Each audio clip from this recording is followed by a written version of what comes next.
ಕೊಡು, ಪರವಾಗಿಲ್ಲ, ಕೊಡಿಲ್ಲ. ಅದು ಸ್ವಲ್ಪ ಕೆಲವು ಪಾಯಿಂಟ್ ಆಮೇಲೆ ಹೇಳೋದಕ್ಕೆ ನಮಗೆ ಹಿಂಸೆ ಆಯ್ತದಲ್ಲಪ್ಪ.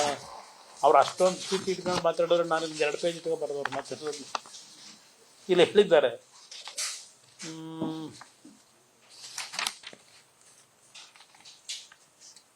ನಾನು ಪಿತಾಮಹ ಅಲ್ಲ, ನನ್ನ ಕನಸಿನ ಯೋಜನೆ ಅಲ್ಲ, ನನಗೆ ಯೋಜನೆ ಅವಶ್ಯಕತೆ ಇಲ್ಲ. ಇವರಿಗೆ ಬ್ರದರ್ ಅವಶ್ಯಕತೆ ಇಲ್ಲದೆ ಇದ್ದ ಮೇಲೆ ಈ ಯೋಜನೆ ಕೈ ಯಾಕೆ ಹಾಕೊಂಡವ್ರೆ? ಇವ್ರಿಗೆ ಅವಶ್ಯಕತೆ ಇಲ್ವಂತೆ, ಮತ್ ಯಾರಿಗ ಅವಶ್ಯಕತೆ ಇದು? ಡೆಲ್ಲಿಲಿ ಅವ್ರನ್ನ ಕರ್ಕೊಂಡೋಗಿ ಕೂರ್ಸೋರಲ್ಲ, ಈಗ ಅವರಿದನ್ನು ಮಾಡಂತ ಹೇಳಿ ಕಳಿಸಿದ್ರು. ಇಲ್ಲ ನಾನು ಹೇಳಿದ್ದೀನೋ? ನಾನೀಗಾಗಲೇ ರಾಜ್ಯದ ಜನತೆಗೆ ತಿಳಿಸ್ಲಿಕ್ಕೆ ಬಯಸ್ತೀನಿ, ಈ ಪ್ರಾಜೆಕ್ಟು ಬಂದಂಥದ್ದು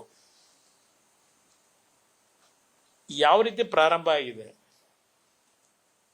ಅದು ಅಂತಿಮ ಎಲ್ಲಿತ್ತು, ಈಗ ಅದು ಮತ್ಯಾತಕ್ಕೆ ಪ್ರಾರಂಭ ಆಯ್ತಿದು, ಇದು 106 ಬಾರಿ ಜನತೆ ಮುಂದೆ ಹೇಳಿದ್ದೀನಿ. ಪಾಪ ಇವತ್ತು ಹೇಳ್ಕೊಂಡಿದ್ದಾರೆ, ದೇವೇಗೌಡರ ಹೆಸರನ್ನು ತೆಗೆದಿದ್ದಾರೆ, ಜನ ಅಣ್ಣಾಜಿ ಅಂತ ಪದ ಬಳಸವ್ರೆ.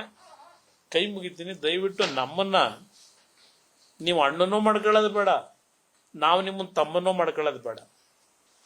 ಅದರ ಅವಶ್ಯಕತೆ ನನಗಿಲ್ಲ. ಇಲ್ಲಿ ಪ್ರಶ್ನೆ, ಈ ಪ್ರಾಜೆಕ್ಟು ಎಲ್ಲಿಂದ ಉದ್ಭವ ಆಯಿತು? 2006. ಹೌದು, ನಾನು ಮುಖ್ಯಮಂತ್ರಿ ಆದೆ. 2006ರಲ್ಲಿ ಮುಖ್ಯಮಂತ್ರಿ ಆದಾಗ ಅದೇನೋ ಎಂ.ಬಿ. ಪಾಟೀಲ್ ಬೇರೆ ತೋರಿಸ್ತಾ ಇದ್ರು. ಎಂ.ಬಿ. ಪಾಟೀಲ್ರು ಏನು ನಮ್ಮ ರಾಜ್ಯದಲ್ಲಿ ಇಂಡಸ್ಟ್ರಿ ಮಿನಿಸ್ಟರ್ ಆಗಿ ಏನು ಪಾಪ ಅತ್ಯಂತ ಪಾರದರ್ಶಕವಾಗಿ ಇಂಡಸ್ಟ್ರಿ ಮಿನಿಸ್ಟರ್ ಆಗಿ ಲ್ಯಾಂಡ್ ಅನ್ನು ಅಲಾಟ್ ಮಾಡೋದಕ್ಕೆ ಯಾರನ್ನ ನೇಮಕ ಮಾಡ್ಕೊಂಡವ್ರೆ? ನಾನು ಕಾಣದೇ ಇರೋದ?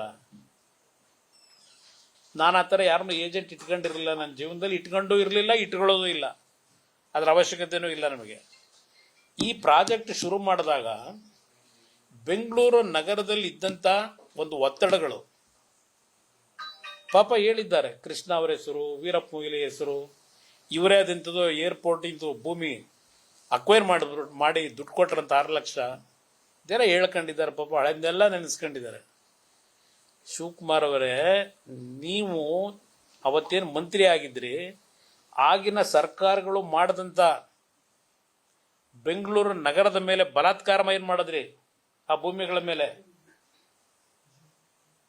ಹೇಳಿದ್ರಲ್ಲ, ಈಗ ಅವತ್ತೆಲ್ಲ 1.5 ಲಕ್ಷಕ್ಕೆ 2 ಲಕ್ಷಕ್ಕೆ ಪಾಪ ರೈತರು ಭೂಮಿ ಕೊಟ್ಟುಬಿಟ್ಟಿದ್ರು. ಇವತ್ತವೆಲ್ಲ 50 ಕೋಟಿ ಬೆಲೆ ಆಗಿದೆ. ಇದೆಲ್ಲ ಹೇಳ್ಕೊಂಡು ಹೋಗಿದ್ದೀರಪ್ಪ. 50 ಕೋಟಿ ಬೆಲೆ ಆಗಿದೆ, ಇಲ್ಲ ಅಂತ ನಾನು ಹೇಳಲ್ಲ. ಅವತ್ತು 1.5 ಲಕ್ಷಕ್ಕೆ ನೀವು ಅಕ್ವೈರ್ ಮಾಡಿದ್ರು, 2 ಲಕ್ಷಕ್ಕೆ ಅಕ್ವೈರ್ ಮಾಡಿದ್ರು. ನಮ್ಮ ಹತ್ರ ರೈತರು ಯಾರು ಬಂದು ಈ ತರ ಆಗಿದೆ, ನಮ್ಮನ್ನ